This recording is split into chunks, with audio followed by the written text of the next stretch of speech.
bien, lo saludamos a Luis Ponce. Antes de presentar al invitado, al segundo invitado de la noche, Matías Montañer nos cuenta los números de comunicación para que la gente empiece a conectarse con el 1. El teléfono fijo de la radio es el 424-1590. Lo podés hacer también vía WhatsApp al 3513-890776. Si estás en el exterior o si no tenés celular en mano, nos podés escuchar en www.unnuevodía.com. También nos podés seguir en Radio Un Nuevo Día Oficial en Facebook. Podés bajar la aplicación de la radio, que es FM Un Nuevo Día 102.7. Si querés ser parte de la comunidad de fútbol y a jugar, nos podés seguir en Instagram y en Facebook. Nos buscá como Fútbol y a Jugar y sos parte de esta gran familia, de este gran equipo que es Fútbol y a Jugar. Tenemos un mensaje de voz de un oyente, de Osvaldo, que nos dice esto, Muy bueno, maestro, el programa espectacular. Así suena Osvaldo, que nos manda un mensaje, que nos manda saludos por el programa. Simón, muchos éxitos. Vanina, muy buena la nota. Leo Moyano, abrazo ese. Acá recién llegado a La Rioja para dar un taller de coaching deportivo mañana. Saludo a todo el equipo. Nuestro amigo Leo Moyano nos saluda. Martín Rodríguez, Carlos Ranali, Santiago David González, que ya va a estar en un momento con nosotros. Mariana Luján también nos saluda. Bueno, toda la gente prendida al 1 de fútbol a jugar, Cristian. Hay más saludos también, querido Ezequiel. Hay saludos para la familia Feliciano, que lo está escuchando también, para Dey, Santiago, para Cristian Arce y su hermano, que también se han prendido a escuchar la nota de Carlos Páez. La verdad, impresionante, los felicito a todos y fue un gran gusto habernos dado ese lujo de entrevistar a tremenda persona. Bueno, ¿seguimos con la segunda entrevista o no más? Así es. Antes de nada, saludar también a Ivana, a Fabri y a Benja, que estaban muy impresionados con la historia de vida. No me creía, cuando me mostré el avión no me creía. ¿Y ese quién? Y bueno, explicarle a Benja fue muy lindo también de nuestra parte. Estamos con un amigo de la vida, un amigo que ha tenido mucho que ver por lo menos en mi historia personal y en mi relación con Dios en los comienzos, y como el otro día el Turco Samir, él también ha sido uno de los pilares fundamentales. Y bueno, Fabio Landaburu es un ex futbolista, hoy llevando a cabo una tarea más que importante para el Señor. Así que Fabio, muchas gracias por venir. Bienvenidos a Uno Fútbol a Jugar.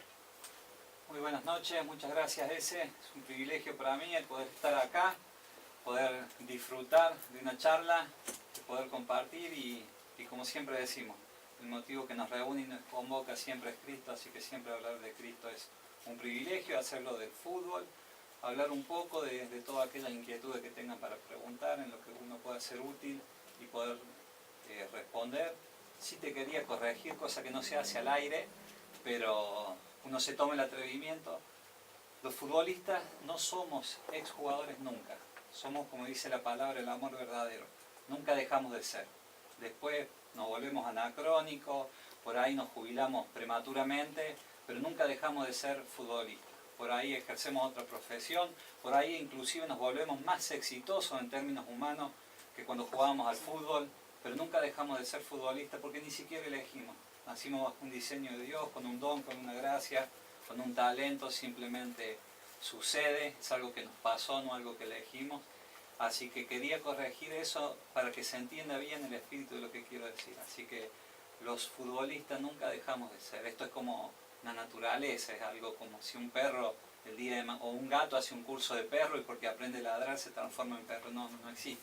Nosotros, por más exitosos que seamos, en algún costado de la vida, en otra profesión, nunca dejamos de ser aquello que fuimos creados en la eternidad. Así que era solamente eso. Qué buena reflexión. Y mientras usted me hablaba, mi amigo Cristian Viale, que también fue jugador y, bueno, como dice usted, es colega suyo, entonces me tocaba. Me parrajé también con la manito. Fabio, bueno, su experiencia de vida lo llevó por países que que a lo mejor muchos dirían, no, ¿por qué ir ahí? ¿O cómo ir ahí? Y tuviste la posibilidad de ser, además de jugador, buena persona. Sé de un testimonio que nos contabas con unos ex compañeros tuyos que eran de la selección de Bolivia, y contaba, bueno, en el viaje nos contaste muchas cosas, y quisiera llevarte a ese momento, primeramente antes de viajar a Bolivia, quisiera llevarte a ese inicio. ¿Cómo fue el sueño de ser futbolista o simplemente fue por casualidad? ¿Cómo llega Fabio Landaburu al fútbol? Bueno, un poco el génesis de todo es lo que primero te decía, ¿no? Uno no elige, uno simplemente es algo que tiene adentro. Yo le decía que los chicos cuando tenían más o menos 12 años, que empezaban la secundaria, se hacía un test de orientación vocacional para ver los padres en qué colegio los ponían. Y todos tenían la posibilidad de elegir. Y a unos les gustaban ser médicos, otros doctores. Y a mí se me había hecho tarde, yo ya era jugador de fútbol, no pude elegir. Por eso un poco lo que te decía antes, los jugadores de fútbol no podemos elegir.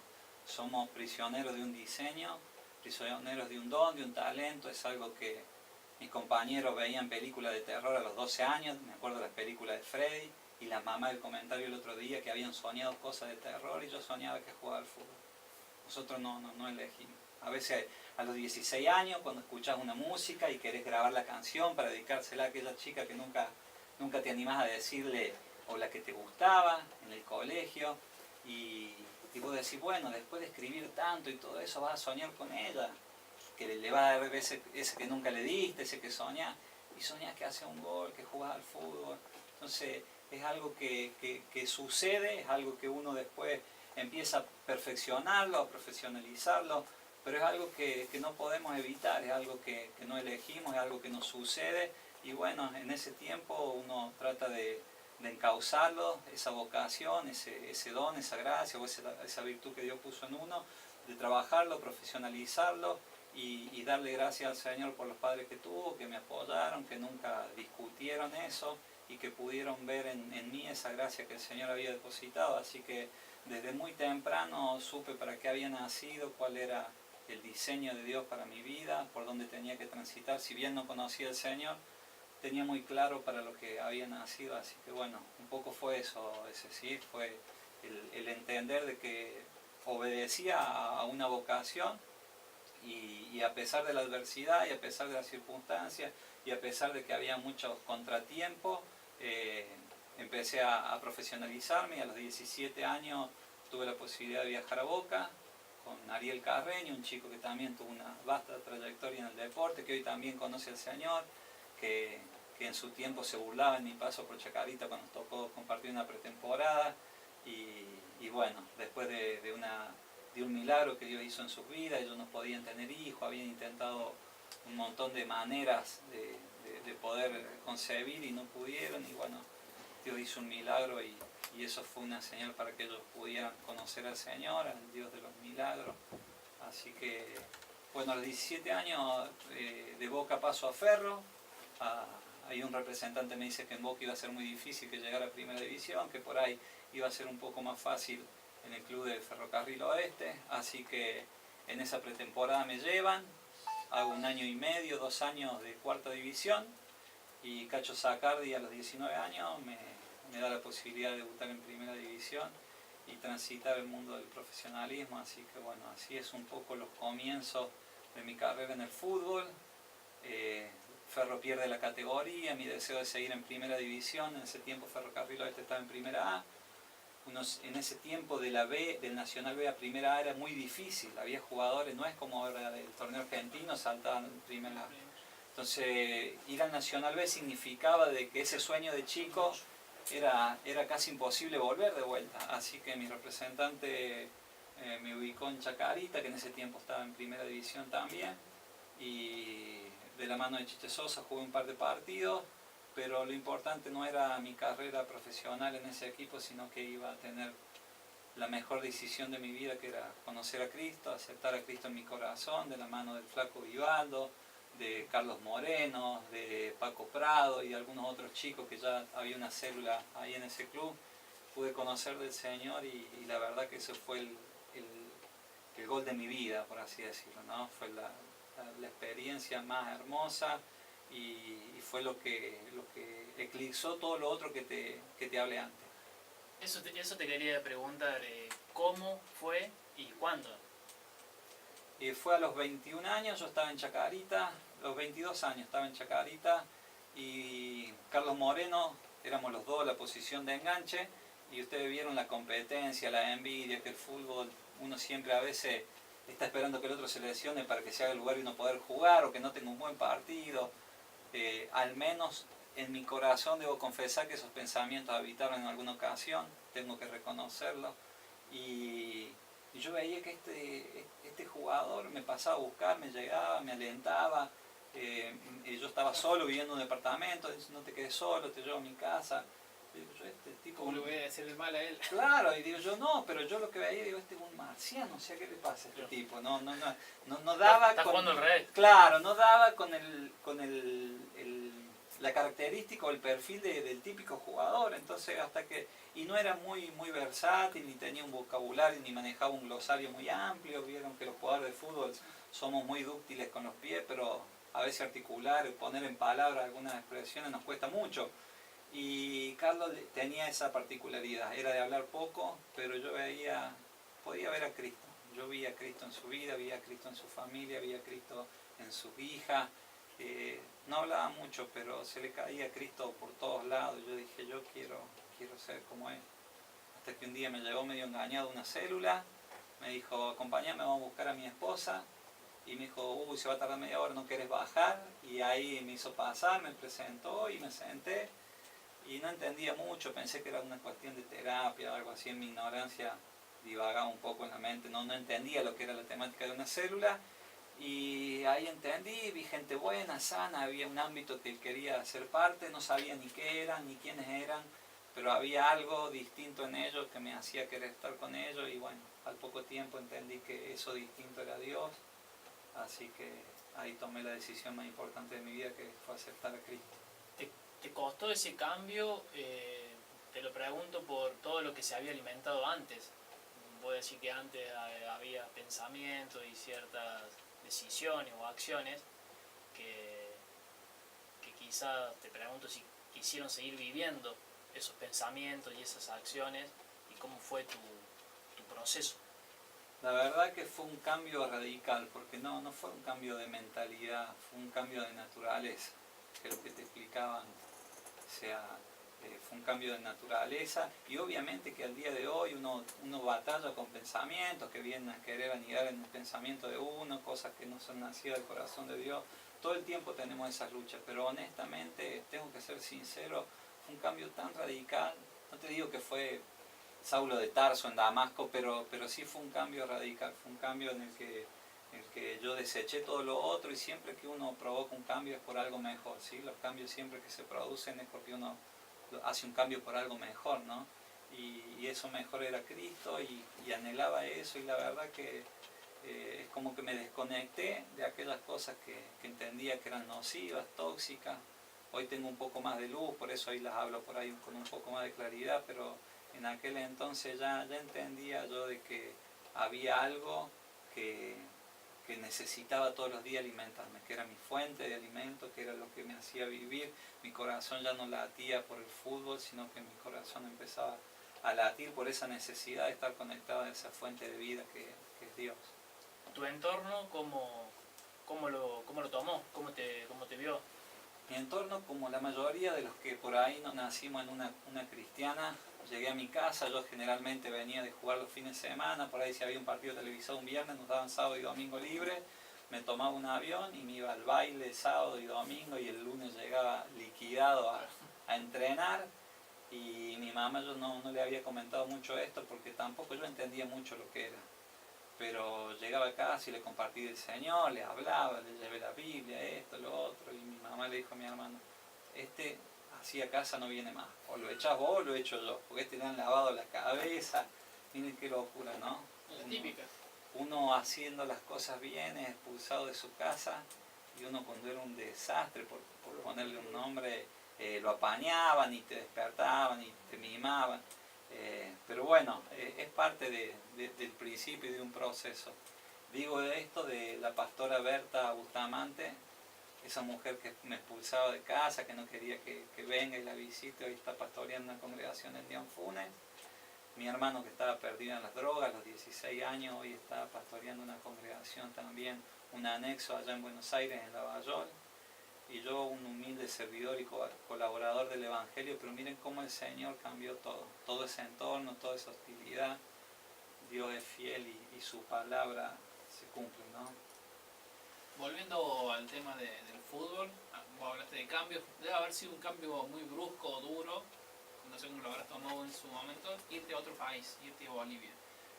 Dejaste familia, dejaste amigos, te fuiste para allá. ¿Cómo fueron los primeros días? ¿Cómo la llevaste durante tu estadía en Bolivia? Y uno desde niño se va preparando. Siempre vuelvo al origen para poder entender. Uno siempre busca la sombra para entender lo principal, ¿no? El primer insulto que más te duele es la mamá del compañero que vos jugás en el puesto de él. Es el que más te duele. Después 5.000, 10.000, los demás insultos, ninguno se compara como eso cuando sos niño. Y tampoco ningún cambio ni ningún desprendimiento es tan grande como el de tus padres cuando te vas por primera vez a Buenos Aires. Esos fueron los primeros cambios que uno sufre.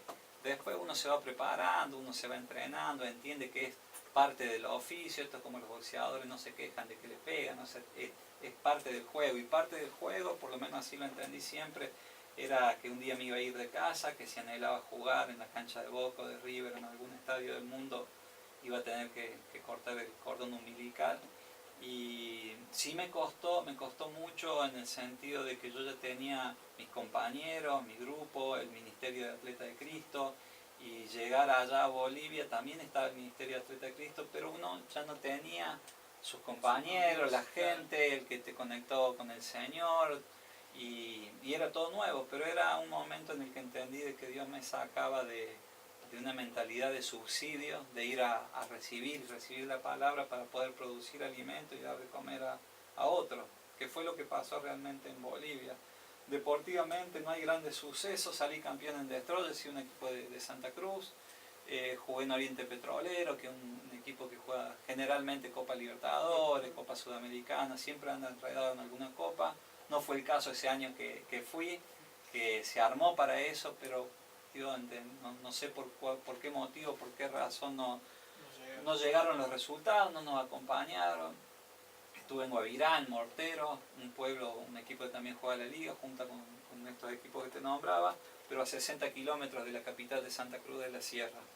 Y sí, la comida, bajé de peso como 5 kilos, los partidos en la altura, a los 15 minutos quería irme, pedía por favor, decía Señor, sácame de acá, quería hacer un pozo porque se trabaja con otra deuda de oxígeno en la altura, el cuerpo.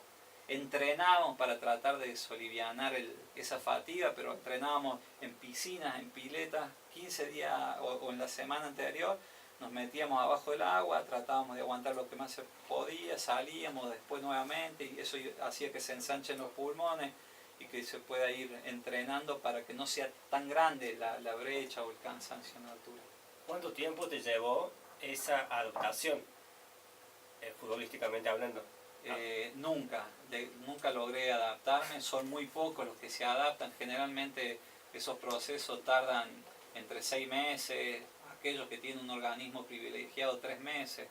Ustedes fíjense en todos los refuerzos que vienen para la Copa Libertadores, cuando vienen 3 meses antes, ninguno da resultado porque el organismo no se adapta. Te falta el oxígeno, la digestión es más lenta, te duele la nuca, se te hinchan los pies. O sea, son muchas variables con las que no contás a la hora de un partido. Así que no es por experiencia mía lo que te hablo, sino que también por lo que he visto de compañeros, de gente con los que he hablado y me decían. Yo veía que el primer partido con Bolívar, perdimos 4-0 y nosotros tenemos la cultura de que se pierde un partido y perder la vida. O sea, lo vivimos de una manera desmedida, por ahí casi trágica, que tampoco es lo correcto. Pero esto ya se iban al extremo, perdimos 4-0 y se reían, iban en el colectivo riendo, como si no pasara nada. Yo acá nos van a matar a todos. Llega a ver un dirigente y a vernos que nos comimos 4 goles, o sea, con un equipo como Bolívar. No era tanto porque se sabe de antemano que cuando uno va a la altura ya corre con una adversidad que es muy difícil nivelar.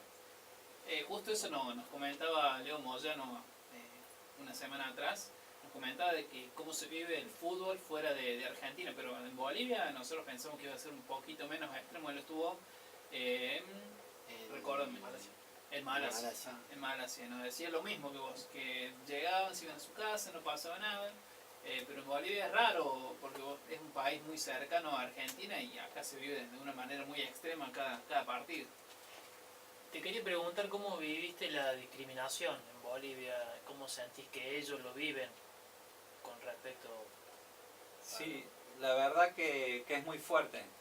Es muy fuerte porque está instalado en ellos, no es algo que nosotros llevamos. Nosotros también lo sufrimos en nuestro país, pero ellos tienen un problema muy grande de que se sienten menos que el argentino. Y nosotros tenemos el problema que nos sentimos más, no que ellos, que cualquiera nos sentimos. No sé de dónde nació, no sé dónde quedó enquistado culturalmente eso, pero siempre tenemos, por ahí se le achaca, por ahí nosotros nos queremos sacar este traje y le echamos la culpa a los porteños, a los bonaerenses. Nosotros cuando recién llegué a Bolivia yo sentí que me decían gaucho pirata. Claro, gaucho porque somos argentinos y pirata por ladrón.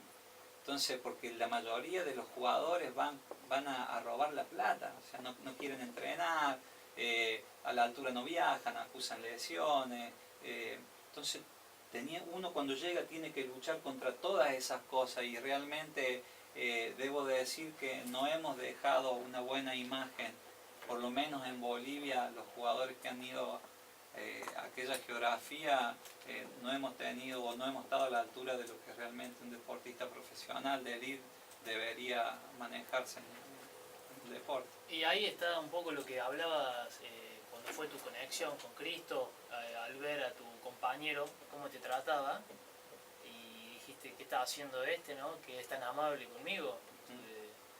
Está claro que el respeto al prójimo abre puertas. Sí, la verdad que sí. Yo digo siempre que si los malos supieran qué buen negocio es ser bueno, nadie sería malo, pero no nos creen. Y la verdad que sí, me llevó un tiempo hasta que te conocen, porque la manera más infantil de expresar a Cristo es a través del vocabulario, de las palabras, de querer expresarlo, esbozar un pensamiento, pero no hay nada como el ejemplo. La verdad que no hay como el ejemplo. Es una buena inversión ser bueno, siempre ganas. Sí, la verdad que sí, es así y no es que uno se haga el superado y que venga acá con unos pensamientos, es la realidad, o sea, es lo que hacía Cristo, dice la palabra que el Hijo hace lo que ve hacer al Padre y nosotros cuando nuestros ojos están puestos en Dios, nosotros somos imitadores de Cristo, las mismas cosas mayores inclusive dice que nosotros vamos a hacer. Pero solamente si nuestra mirada está puesta en Cristo y no nos distraemos con las cosas del sistema y todo lo que nos quiere robar la visión. ¿Qué le podemos decir a un papá, a una mamá, bueno, inclusive a algún pibe que juega a la pelota y sabemos lo que hay en un vestuario, sabemos lo que hay a la hora de competir? ¿Qué se le podría decir, ¿no? Para acercarse un poquito más? Y la verdad que los padres deben ser los primeros propulsores en aquello para lo que fueron diseñados los hijos, ¿sí? Que no los presionen, que no los sobredimensionen más allá de lo que ellos fueron diseñados en la eternidad. A veces se les cargan frustraciones, los padres quieren que los hijos cumplan los sueños que ellos no pudieron cumplir. A veces, entonces lo más certero creo yo es dejarlos que ellos puedan fluir en la gracia y en el don que Dios les ha dado, que los dejen libres, ¿sí? Y después que los apoyen, ¿sí? Yo si hay algo que le doy gracias al Señor, que tuve los padres que siempre me apoyaron, que siempre me exigieron, que siempre creyeron en mí. Yo les cuento una historia así breve para no robarle mucho el tiempo, pero creo que va a ser de edificación. Mi papá era presidente de Unión San Vicente y en un momento cuando me tengo que ir, porque ya tenía la edad, yo antes de que alguien me quisiera yo sabía que me iba a ir. Yo no fui a viaje de estudio el último año con mis compañeros porque sabía que no iba a poder, porque el otro año me iba a ir a jugar a un club de Buenos Aires. Pero nadie me quería, pero yo ya sabía que me iba a ir. Y entonces empecé a gestionar el pase. Y en ese tiempo mis compañeros, los que jugaban mejor que yo, que se iban a otros clubes, salían unos 5.000 pesos, el otro salían 20 camisetas de fútbol y 20 Fútbol. camisetas y 10 fútbol. Y esos eran los valores de aquel De antes. momento. Y mi papá pagó por mi pase toda la iluminación del estadio, de la cancha donde era el Hiper Libertad ahora, donde estaba antes la cancha de Unión San Vicente, toda la iluminación. Y yo me enojé, y mi mamá también, me enojé mucho, porque dije, pero si vos que sos el presidente, que podés sacar el pase gratis, ¿cómo va a gastar tanta plata? Y él, para quitarme la angustia, me decía, no, pero estos fierros, las columnas los cambié por esto, en la chatarrería, no es tanta plata. Y yo hice número al día de hoy, todo lo que es iluminación y las torres esas, y es mucha plata, más de 150.000 pesos, 200.000 pesos seguro, una locura. Y un día cuando yo ya estaba en Buenos Aires, ya había jugado en primera división, mi primer premio que cobré eran $1000, que se los traje como un sueño cumplido, y que no quería recibirlo, pero era un gesto de gratitud por eso. Le digo, ¿por qué pagaste tanta plata? Me dice, porque vos valés mucho más, los otros no valían nada. Y ese día, al día de hoy lo recuerdo, son cosas que extraño, como la valoración, los hijos necesitamos la valoración de los padres, que valoren a los hijos, que siempre los apoyen, porque son los cimientos y la base para que en el día de la adversidad ninguna voz extraña pueda callar esa voz que tu padre sembró en tu vida, decirle, vos vas a poder, vos vas a llegar, vos sos valioso. Esas son las cosas que te sostienen en los momentos de adversidad, así que quería compartirles eso. Bueno, Qué maravilloso, ¿no? Fue la luz la que compró tu pase y hoy mira toda la luz que estás llevando. Sí, la verdad que haciendo una analogía con eso, no hay luz más admirable que Cristo, y doy gracias al Señor por eso, ¿no? Por haberme escogido para este tiempo. Sé y tengo claro que soy un convidado de su gracia, de que lo poco, lo mucho o todo lo que tenemos que Dios ha puesto en nuestras manos administrar ha sido todo por su gracia, no por un mérito humano. Tranquilamente Dios podría prescindir de mí, de todos los que estamos acá, pero qué bueno que no fue así, qué bueno que nos escogió, y qué bueno que podamos estar juntos hoy para poder comunicar un mensaje de paz, de esperanza y de amor y de fe a aquellos que nos están escuchando hoy. amigo, contale a la gente, a los deportistas que nos están escuchando, contanos a todos nosotros qué significa el Ministerio de Atletas de Cristo. Atleta de Cristo fue, en términos humanos, la cuna donde nací en el Señor. ¿Sí? Fue el lugar donde eran todos deportistas, era un ministerio deportivo, hago bien en decir esto, un ministerio deportivo, como todo ministerio, que es un instrumento en favor y en servicio a la edificación del cuerpo de Cristo. Y en ese tiempo estaba Pablo Silas, estaba Eduardo Bene, había un montón de jugadores que yo admiraba y que veía en ellos un modelo, podía ver a Cristo en ellos. Entonces era mi casa, mi lugar, mi familia, los chicos que iban, todo, la temática y la dinámica en aquel entonces, hasta donde nos daba la luz de aquellos que servían en el Señor. Se llegaba, se compartía un rato en las mesas de ping-pong, jugábamos un poco hasta que llegaban los que estaban más retrasados, los que terminaban más tarde de entrenar. Después se contaba algún testimonio, se preguntaba si había algún motivo de oración, se presentaban los nuevos. Después algunos de los jugadores, no siempre los mismos, compartían una palabra, siempre por la venida del deporte, ¿sí? Por así decirlo, lo que lo hacía más agradable, o por lo menos más fácil de asimilar en el oído, ¿no? Para uno. No había un término tan eclesiástico, sino un poco más cercano al lenguaje universal del deporte, lo que hacía un poco más fácil comprender la palabra. Y después teníamos un tiempo donde compartíamos los alimentos, y después el bosquejo del formato de Atleta de Cristo en aquel entonces. ¿Y qué es lo que es ahora el Ministerio de Atletas de Cristo? Hoy Atleta de Cristo, hoy tenemos más luz, pero esa luz hizo de que entremos en un tiempo de reforma, ¿sí? Y la reforma no es otra cosa que volver a la horma, al diseño original. Entonces hubo un tiempo en donde tuvimos que ir descartando un montón de ideas que fueron buenas, que hicieron que el ministerio creciera, pero tuvimos que apagar nuestros pensamientos, nuestras buenas ideas, y empezar a ver qué es lo que Dios quería hacer, cuál era el diseño que Dios quería implementar. Y si bien a veces esos diseños se ven manipulados por la geografía, porque no es lo mismo la cultura acá que en Bolivia, que en Paraguay, que en los distintos lugares de Latinoamérica donde está el Ministerio de Atleta de Cristo, tampoco permitir que la cultura ¿sí? Nos distorsiona el diseño que Dios tenía para el deportista. Y corrigiendo cosas, reformando, cometimos el error de a veces querer levantar el nombre de un ministerio más que el nombre de Cristo.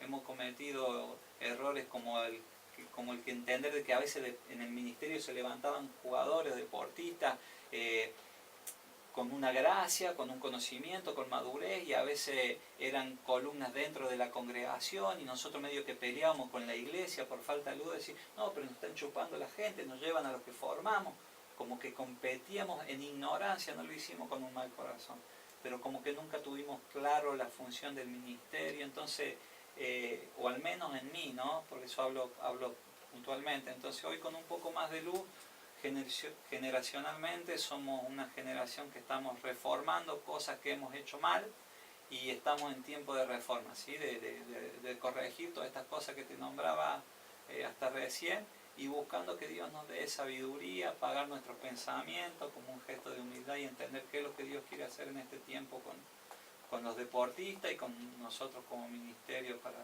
poder ser un instrumento de pericia para los deportistas y las familias. Fabio, el deportista, el periodista, la gente ligada al deporte, que se quiera sumar, que quiera conocer más del atleta de Cristo, ¿a dónde puede recurrir? ¿Se puede comunicar con vos? ¿Contar un poquito qué día se reúnen, si se reúnen?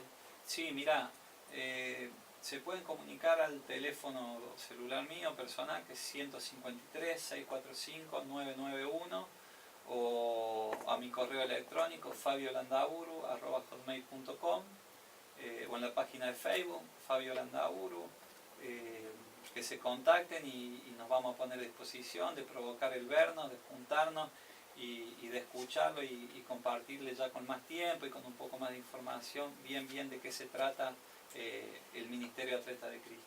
Vamos a ser uno de los privilegiados de poder estar ahí seguramente. Si Dios lo quiere, vamos a estar ahí. Qué privilegio, va a ser un gusto. Mientras más luz le agreguemos todo a esto, mejor va a ser para